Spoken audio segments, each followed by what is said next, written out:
Massá e Meribá. É o tema da mensagem que nós vamos meditar hoje, pela direção do Senhor sobre as nossas vidas.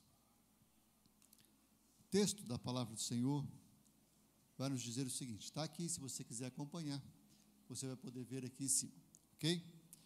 O povo de Israel saiu do deserto de Sim, caminhando de um lugar para o outro, de acordo com as ordens de Deus, o Senhor. Eles acamparam em Refidim, mas ali não havia água para beber. Então reclamaram contra Moisés e lhe disseram: dê-nos água para beber. Moisés respondeu: por que vocês estão reclamando? Por que estão pondo o Senhor à prova? Mas o povo estava com muita sede e continuava reclamando e gritando contra Moisés. Eles diziam: por que você nos tirou do Egito? Será que foi para nos matar de sede, a nós e aos nossos filhos e às nossas ovelhas e cabras? Então Moisés clamou, pedindo a ajuda de Deus, o Senhor. Ele disse: o que é que eu faço com esse povo? Mais um pouco e eles vão querer me matar a pedradas. O Senhor disse a Moisés: escolha entre eles alguns líderes e passe com eles na frente do povo. Leve também o bastão com o qual você bateu no rio Nilo. Eu estarei diante de você. Eu pulei aqui, né? Eu estarei diante de você em cima de uma rocha, ali no Monte Sinai. Bata na rocha e dela sairá água para o povo beber. E Moisés fez isso na presença dos líderes do povo de Israel. Então deram àquele lugar os nomes de Massá e de Meribá. Massá e Meribá, pois os israelitas reclamaram contra Moisés e puseram o Senhor à prova, perguntando: o Senhor está com a gente ou não? Vamos orar. Pai, Tua palavra, Senhor Deus, é santa, é viva, eficaz. Reservou-nos, ó Deus, um trecho da experiência dos Teus filhos, do Teu povo, naquele deserto. Deus, e nós cremos que com o propósito de nos ensinar.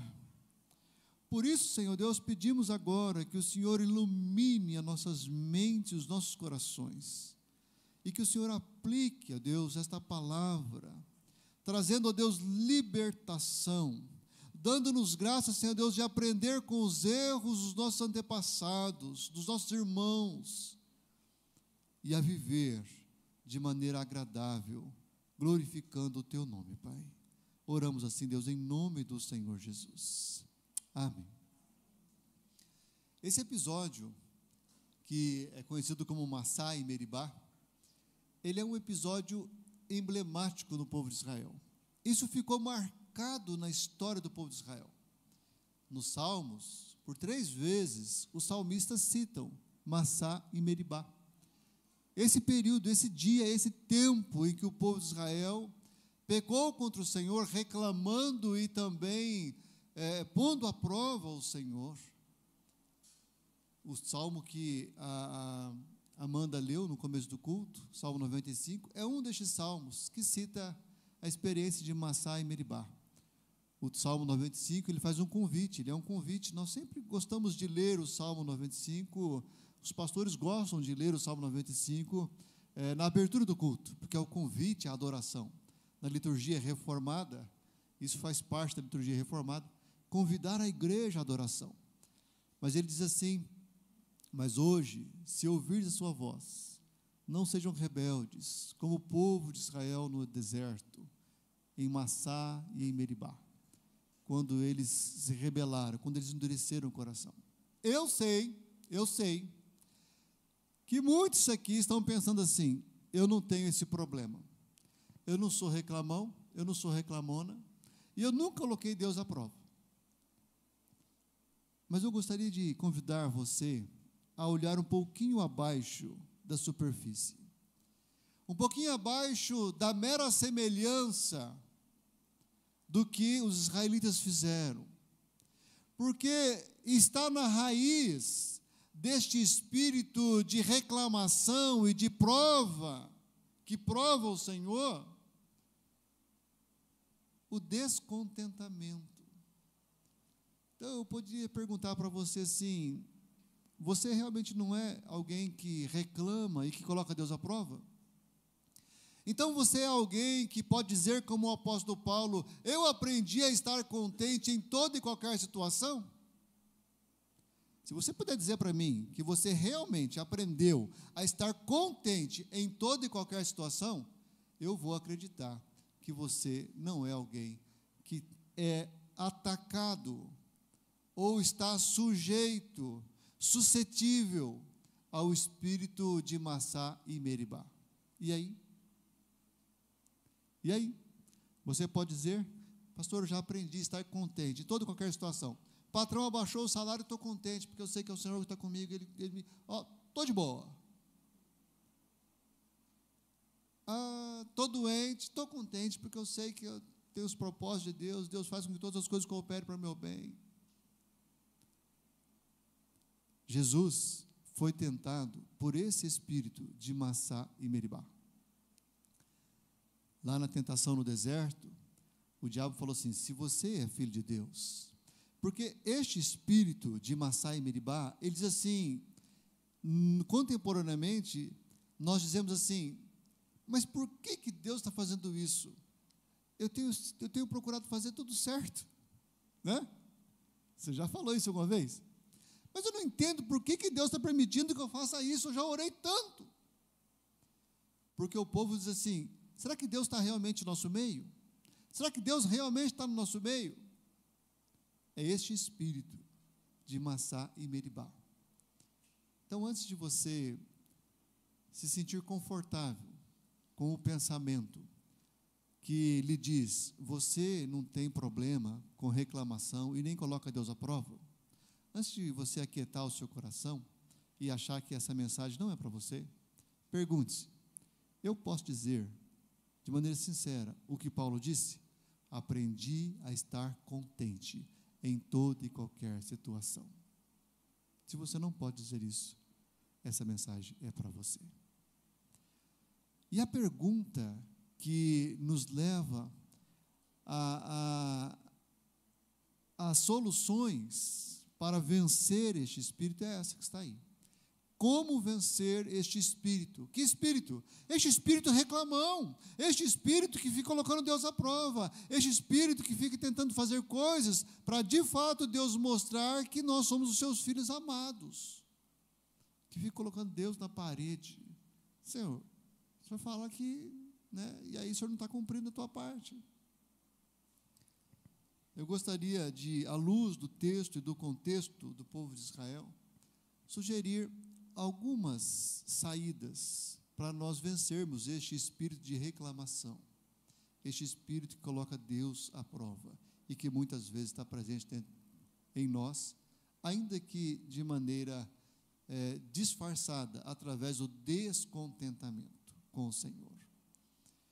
O povo de Israel estava andando pelo deserto nesse período aqui há 45 dias. 45 dias que tinha saído do Egito, 45 dias tinham atravessado o Mar Vermelho, 45 dias que estavam vivendo como pessoas livres, depois de 400 anos de escravidão. Há 45 dias. Chegam a um lugar, porque eles estavam caminhando no deserto. O que é que não tem no deserto? Água. Ora, se você caminha pelo deserto, você não deve ficar reclamando pela falta d'água, porque você já sabe que no deserto não tem água mesmo. Nós estamos num deserto existencial, que falta amor. Então, quando está no teu trabalho, o teu patrão te trata sem amor, isso é natural do período que nós estamos vivendo, da sociedade na qual nós vivemos, porque no deserto não tem água mesmo. Eles chegam a um lugar e ali é um lugar onde tem água, mas a água é amarga. Estou falando de Mara, é o nome que eles dão para aquele lugar. A palavra Mara quer dizer amarga, né? E aí Deus manda Moisés jogar um graveto lá, um pedaço de árvore na água, e as águas de Mara se tornam doces e saudáveis. É a primeira experiência deles.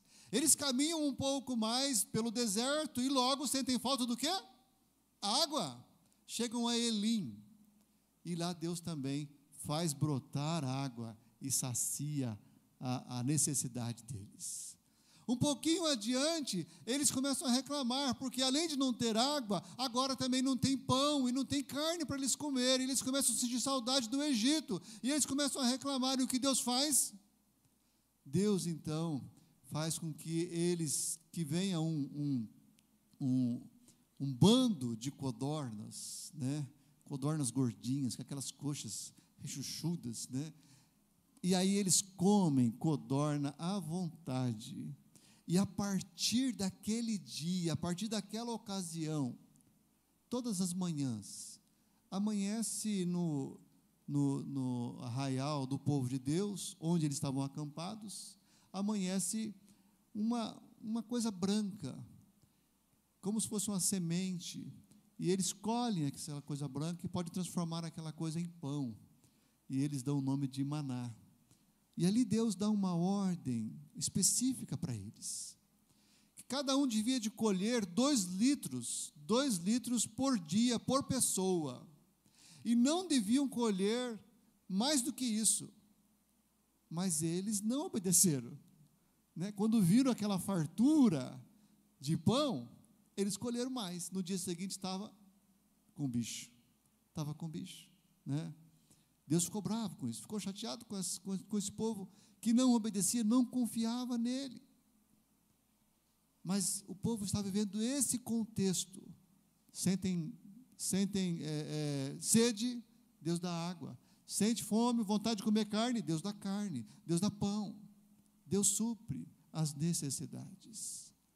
Por isso, eu gostaria de sugerir a você que uma maneira de vencermos o espírito de reclamação e de prova ao Senhor é celebrar diariamente a provisão de Deus para as nossas vidas.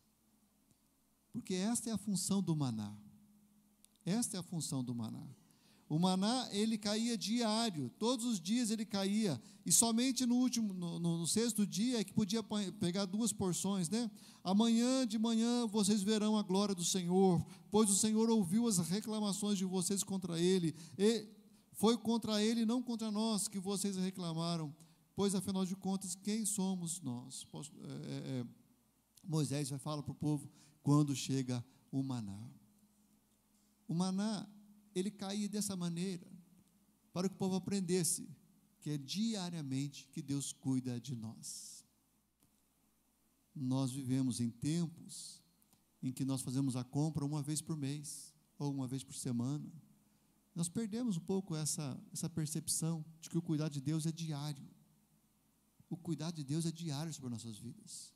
O pão de ontem não serve mais para hoje. A bênção de ontem não serve mais para hoje. Por isso que Jesus nos ensinou a orar: o pão nosso de cada dia dai-nos hoje. Celebre. Tem um hino antigo, Silvio gostava de cantar ele, diz assim: quantas bênçãos, dize quantas são, recebidas da divina mão. Vem dizê-las todas de uma vez, e verá surpreso o quanto Deus já fez. Aprende a celebrar. Celebre. Mas só dá para hoje. Não importa, você só precisa disso hoje. Você nem sabe se vai estar vivo amanhã. Celebre o que você recebeu hoje. Senhor, obrigado porque hoje o Senhor me sustentou. Obrigado porque o Senhor tem me dado graça. Obrigado, Senhor. Celebre, se alegre. Só assim nós podemos vencer esse espírito de Meribá e de Massá, de reclamar e de querer colocar Deus à prova, de ficar perguntando: mas Senhor, eu tenho sido tão fiel no dízimo e o Senhor não tem dado aumento para mim. Isso é colocar o Senhor à prova, e isso desagrada o coração do Pai. O texto que nós vamos ler depois, que você pode ler depois lá em Êxodo 17, na sequência, Deus dá uma palavra dura. Aliás, o texto que a Amanda leu, né, É uma palavra dura. Deus falou assim: fiquei desgostoso com esse povo no deserto, porque eles não me obedeciam, eles não confiavam. Como é que a gente vence o espírito de Massá e Meribá? Celebrando diariamente a provisão de Deus para as nossas vidas. Celebrando a provisão diária. Celebre todos os dias. Amanhã, Deus, obrigado, porque hoje o Senhor me deu. Não tenho tudo o que eu quero, mas tenho tudo o que eu preciso. Deus certamente vai dar tudo o que você precisa. Ok? Bom, aí Moisés vai reclamar com Deus, vai falar para Deus: Deus, esse povo vai me matar, esse povo vai me matar a pedrada daqui a pouco. Né? O que eu faço? Eu achei interessante a solução que Deus dá. Porque Deus fala assim para Moisés, o Senhor disse a Moisés: escolha entre eles, entre o povo, alguns líderes, e passa com eles na frente do povo. Leve também o bastão com o qual você bateu no rio Nilo. Eu fiquei me perguntando, quando eu li esse texto, por que escolher líderes? Por que era para Moisés escolher alguns líderes do meio do povo? E ir e passar na frente do povo com esses líderes, levando o bastão. Eu cheguei à conclusão, depois de meditar, que Deus estava querendo dizer assim para o povo: aceitem ou submetam ao meu governo, à minha liderança. Escolher líderes, levantar líderes no meio do povo, colocá-los como pessoas que vão ser usadas por Ele para guiar o povo, para ser instrumentos de Deus, através do qual Ele vai guiar o povo. É Deus dizendo assim: eu tenho os meus meios, e eu tenho meios que são humanos. Mas por trás de tudo isso, não é submeter ao líder porque é líder, é submeter-se a Deus que levantou líderes. Por isso eu diria que uma segunda forma de nós aprendermos, ou de nos livrarmos, de não sermos vencidos, de não sermos derrotados pelo espírito de Massá e Meribá, é submeter-se ao governo do Pai. Submeter-se ao governo do Pai. É muito legal quando você lê lá em Efésios 4, 21, se eu não me engano, Efésios 4, 21 ou 5, 21, quando o apóstolo Paulo, ele dá algumas dicas para a família. Como é que a família tem que viver? E ele fala assim: sede submissos uns aos outros, porque vocês estão submissos a Cristo. Deixa eu ver se é isso mesmo. É isso mesmo. Efésios 5, 21. Sujeitando-vos uns aos outros no temor de Cristo. Ou seja, sujeite uns aos outros, porque vocês estão submissos a Cristo. E aí ele fala do papel da mulher, do papel do homem, do papel dos filhos, do papel do empregado, de submissão. Submissão não porque o outro tenha dignidade que mereça submissão. Submissão porque estamos submissos ao governo de Cristo. Quando nós nos submetemos ao governo de Deus, tudo o que acontece faz parte do governo de Deus. Eu estou submisso ao governo de Deus. Todas as manhãs, quando eu me lembro deste versículo que nós repetimos várias vezes em 2019, ouve, ó Israel, o Senhor nosso Deus é o único Senhor. O Tiago citou aqui esse versículo quando falou sobre amar a Deus, né? Ouve, ó Israel, o Senhor nosso Deus é o único Senhor. Só há um Senhor. Se nós não nos submetemos ao único Senhor, acabamos nos submetendo a outros senhores. O prazer, o dinheiro, os nossos projetos, as nossas necessidades. A dona Nice é uma patroa exigente. A necessidade, né, é uma patroa exigente e quer nos fazer atendê-la a todo custo. E às vezes nós reclamamos e questionamos Deus. Deus, o que está acontecendo? O que está acontecendo? Diga sim, diante de uma necessidade: Senhor, eu sei que o Senhor conhece a minha necessidade, e eu sei que o Senhor é um Deus amoroso, e eu sei que o Senhor é bom. A gente cantou lá na igreja, o pessoal do louvor arrebentou aquela música, porque Deus é bom, porque Deus é bom. Foi bênção. Eu sei que o Senhor é bom. E eu sei que no tempo certo o Senhor vai dar o que eu preciso. Submeta-se ao governo do Pai. Ele está governando de maneira amorosa, abençoadora, com interesse em você e não nele. Ele quer o nosso bem. Ele faz com que todas as coisas, inclusive as ruins, contribuam para o nosso bem. Lembra de José? Os irmãos chegam para José, falam: José, não nos puna pelo que nós fizemos com você.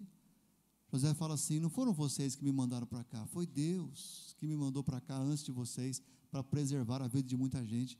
Foi sofrido aquele jovem de 17 anos ser vendido pelos irmãos para ir para o Egito. Mas Deus fez com que aquilo contribuísse para o bem dele. Amém? Eu acho que ele nem reclamou do que aconteceu depois com ele, né? Depois de tanto privilégio que ele acabou tendo.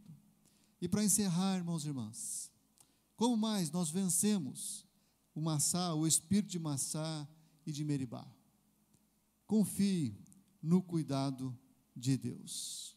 Porque o texto vai dizer assim, Deus, quando fala para Moisés levar os líderes e passar na frente do povo, ele diz assim: eu estarei diante de você, em cima de uma rocha, ali no Monte Sinai, bata na rocha, e dela sairá água para o povo beber.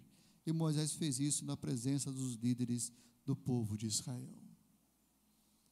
É impressionante isso, porque Deus, mesmo achando que o povo exagerou na reclamação e na provocação, Ele dá a sua provisão. Porque se fosse eu, falava assim: está reclamando, vai ficar pior, né? Vai esperar mais uma semana sem beber água. Precisa aprender a parar de reclamar. Mas Deus dá a provisão. Confie no cuidado de Deus. Quando? Todos os dias. Deus cuida de você. Deus cuida de você. Em cada detalhe. Se eu abrisse aqui para os irmãos darem testemunho, eu tenho certeza que eu viria muitos testemunhos do cuidado de Deus em coisas que nem são necessidades legítimas, são mimos que Deus nos dá, porque conhece o nosso coração, os nossos desejos, inclusive as nossas fraquezas. Ele cuida de mim, Ele cuida de você, Ele cuida de cada um de nós. Confie no cuidado de Deus. Quando bater a porta, esse espírito de descontentamento: Senhor, o Senhor não está vendo o que está acontecendo comigo? Deus, não aguento mais, é uma luta atrás da outra, é um problema atrás do outro, Senhor. Senhor, onde é que está o Senhor que não me responde? Quando bater esse espírito na sua porta, diga: eu sei que o meu Deus cuida de mim, eu sei que Ele está sustentando e cuidando de mim em cada detalhe. Queria concluir falando de uma coisa que não é muito confortável de dizer. Eu não gosto de concluir as mensagens. Aliás, a boa homilética ensina a não concluir as mensagens com coisas ruins, né? Mas hoje ficou assim, né? Fazer o quê? Não, se a boa não deu certo, vai a ruim mesmo, né? Não é ruim, é boa, na verdade, mas pega no nosso pé. O texto diz assim, a sequência do texto, né? Versículo 7 versículo 6 de Êxodo, versículo 7 de Êxodo, diz que eles deram o nome, né, daquele lugar de Massá e Meribá, porque ali o povo... Versículo 8 diz o seguinte: os amalequitas vieram e atacaram os israelitas em Refidim. Sabe o que o Senhor me falou quando eu li esse texto? E não é agradável dizer isso, mas é verdade. Às vezes Deus permite que inimigos externos nos ataquem, para que os inimigos internos não nos vençam. Porque o que acontece quando você começa a ser atacado pelos amalequitas? Você reclama de falta de água? Não, que falta de água, eu não quero nem saber mais. Eu quero não morrer apenas com flechada de amalequita.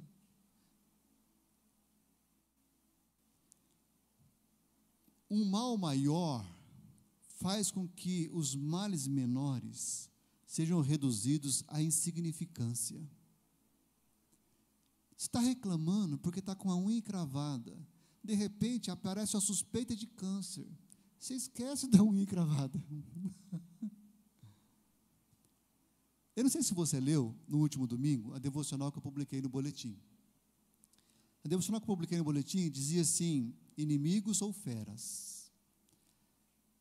Porque o texto, a sequência desse texto, Deus começa a falar que Ele iria levar o povo de Israel para uma terra que mana leite e mel, a terra do Jebuseu, do Cananeu, do Ferizeu, E aí Deus diz assim: eu não vou exterminar os inimigos todos de uma vez. Porque se eu exterminasse os inimigos todos de uma vez, a terra ficaria vazia e as feras se multiplicariam.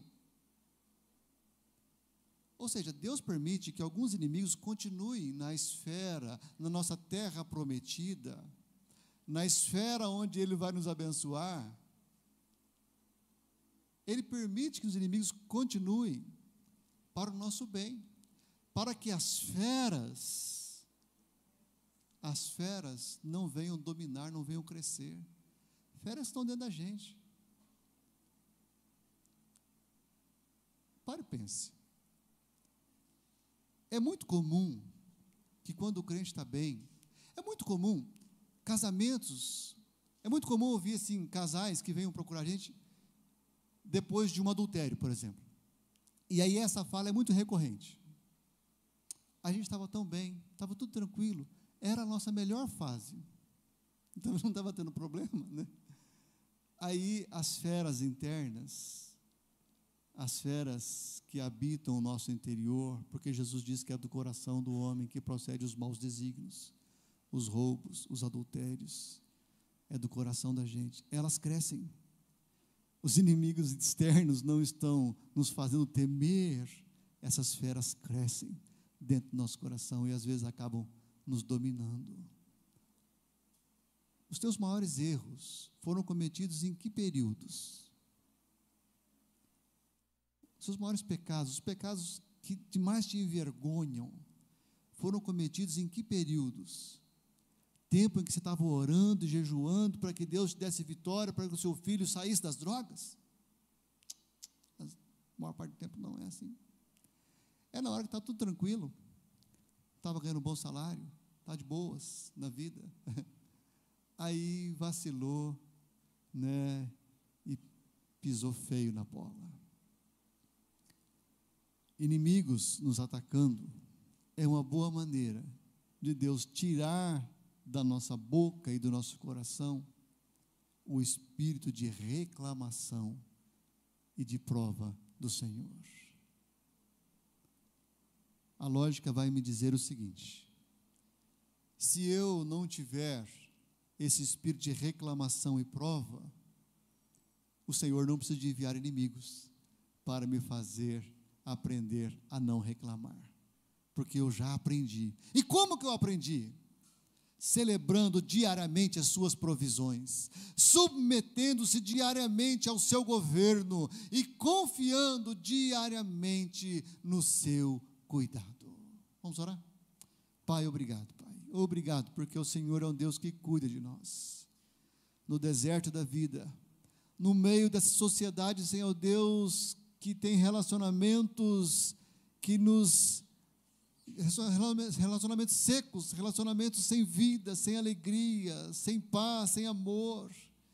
Oh Deus, obrigado porque o Senhor nos sustenta no meio, ó Deus, dessa sociedade que vivemos, no meio dos dias cáusticos nos quais vivemos, o Senhor está sustentando-nos. Obrigado, Senhor, porque ainda que o Senhor permita que nós soframos as consequências naturais do tempo no qual vivemos, como sede no deserto, o Senhor também provê no momento certo, na hora certa, o suprimento necessário para nós não sucumbirmos Obrigado, Senhor, porque podemos confiar no Teu cuidado.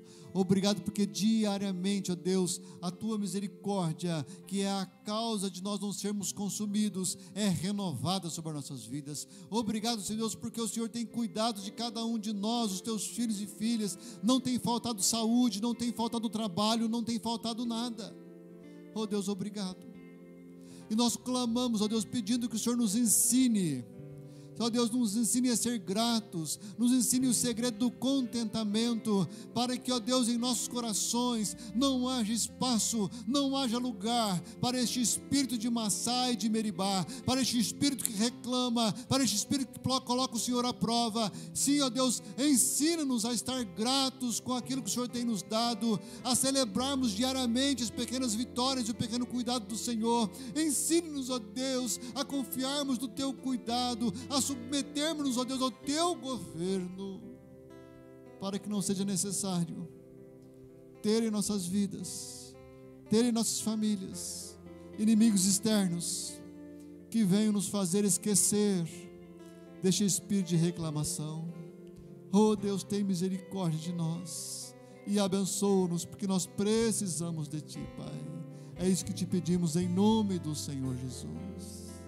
Irmãos e irmãs, que a graça do nosso Senhor e Salvador Jesus Cristo, que o amor de Deus, o nosso Pai, que a comunhão e a consolação do Espírito Santo de Deus seja sobre cada um de vocês, e que assim seja desde agora e para todos sempre, inclusive nos dias de deserto.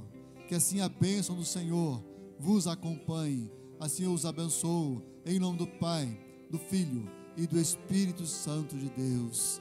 Amém e amém.